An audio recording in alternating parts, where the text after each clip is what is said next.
Baby blog channel. সবাই কেমন আছো?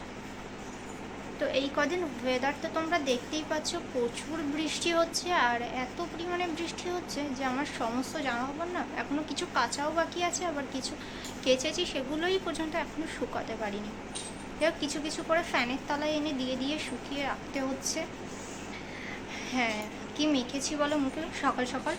যাই হোক, প্রচুর না মুখে ট্যান পড়েছিল। মাঝে কদিন ডেলি বেরোনো হয়েছে, তো প্রচুর ট্যান পড়েছে, তো সেই ট্যানগুলো রিমুভ করার জন্যই দিয়েছি। হ্যাঁ, বেসন দিয়েছি, কারণ আমি বাইরের কোনো প্রোডাক্ট না ইউজ করতে পারি না। জানি না কেন, প্রচুর সেন্সিটিভ, মানে কিছুই ইউজ করলেই যেন মনে হয় সুটেবল নয়। তো আমি ঘরেই বেসনই হালকা করে নিয়ে একটু ইউজ করেছি। যাই হোক, মামা একটু গুড মর্নিং বলো। তুমি কি খাচ্ছ? কিসমিস খাচ্ছ? আমাকে দেবে না?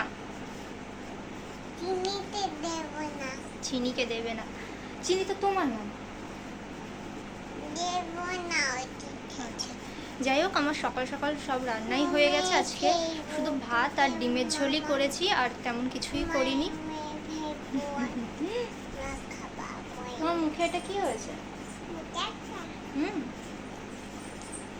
তো যাই হোক, সেগুলো করে মুখে এটা দিয়েছি, দিয়ে একটু বসে আছি। বাড়িতে কেউই নেই, সৌম্যও বেরিয়েছে আর সবাই বেরিয়েছে। তো মামা আর আমি বসে আছি। মামামের স্নান টান কমপ্লিট, তো আমি স্নান করে এসে মামামকে খাওয়াবো। তো এটা একটু দিয়েছি, হালকা একটু শুকাক, তারপরে তুলে ফেলবো। যাই হোক, তো তোমরাও কিন্তু বলো কে কে এইভাবে ঘরোয়াভাবেই সব কিছু ট্যান রিমুভ করো, বাইরে ইউজ না করে কোনো কিছু প্রোডাক্ট। তো চলো, স্নান টানগুলো করে কমপ্লিট করে আসি, দেন তারপর আবার কথা হচ্ছে। স্নান কমপ্লিটও হয়ে গেছে আর আমি ঘরেও চলে এসেছি।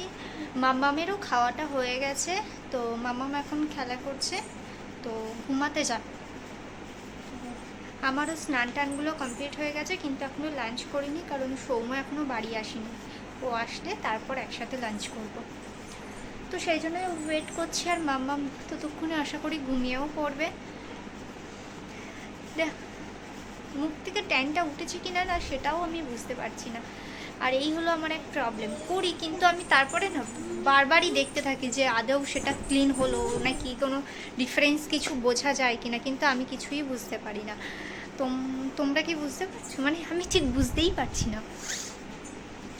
যাই হোক, যা হবার তাই হবে। তো আরেকজন ওখানে খেলা করছে।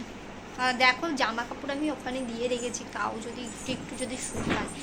মানে এত জামা কাপড় এখনও তো আমার তার মধ্যে কাল খাটের ওপরে মাম্মাম এক বোতল জল ঢেলে দিয়েছে। একে তো বর্ষা, তার মধ্যে জল ঢেলে দিয়েছে, আর তোষকগুলো সমস্ত ভিজে উঠেছিল, তার জন্য চাদরটাও পাল্টাতে হয়েছে। আর আমি দুটো প্রায় পুরনো নাইটি ছিল, সেগুলোকে ভাঁজ করে করে দিয়ে তারপর চাদর পেতেছি, নতুন চাদর, তাও ভিজে ভিজে উঠছে, এমন অবস্থা ছিল। তো দুবার নাইটিও পাল্টে ফেলেছি, সেই পাতা নাইটিগুলো। তাহলে বলো কার চলে? সেই চাদর টাদর এখনও রয়ে গেছে, এগুলোই বা ধোবো কবে আর শুকাবে কবে কেই জানে। আর রোদ তো উঠছেই না, যেই রোদ উঠছে ভাবছি একটু বাইরে দেবো, তারপর দেখছি কালো হয়ে আসছে, মানে বেকার বাইরে দেওয়া। যাই হোক, মাম্মামকে একটু ঘুম পাড়িয়ে নিই, তারপর আবার ফিরে আসি। তো রাতের ডিনার কমপ্লিট হয়ে গেছে, আর এখন একটু ঘুমাবো, কারণ শরীরটা একদমই ভালো নেই। আর সত্যি বলতে সেই দুপুরের পর আমি সত্যিই আর কোনো ভিডিও করতে পারিনি, তোমাদের সাথে আর কোনো কথা বলতেই পারিনি। তার জন্য সত্যিই মানে কি বলবো, শরীরটা এতটাই খারাপ। আর সত্যি কথা বলতে মনটাও একদমই ভালো নেই। মানে কি বলো তো, শরীর খারাপ থাকলে তো কিছুই ভালো লাগে না, তার সাথে সাথে যদি মনটাও খারাপ থাকে না, দেখবে কিছুই ভালো লাগে না, কিছুই করতে ইচ্ছা করে না। তো সত্যিই আমার মানে কিছুই করার ছিল না, আমি করতে পারিনি। তো এখন ঘুমাবো, আর তার মধ্যে প্রচণ্ড মাথাটাও ব্যথা করছে। তো রাতে ডিনার তো করে নিয়েছি, এখন একটু শুই। দেখা হবে খুব শীঘ্রই তোমাদের সঙ্গে নতুন ব্লগে। আই হোপ আমি সেই ব্লগে তোমাদের সাথে আরও ভালো ভালো অনেক কিছু শেয়ার করতে পারবো, আর নিজেও ভালো হয়ে উঠবো ততক্ষণে একটু হলেও। তো চলো, খুব শীঘ্রই আবার দেখা হচ্ছে নতুন ব্লগে। আজকের মতো এখানেই শেষ করছি। Good night.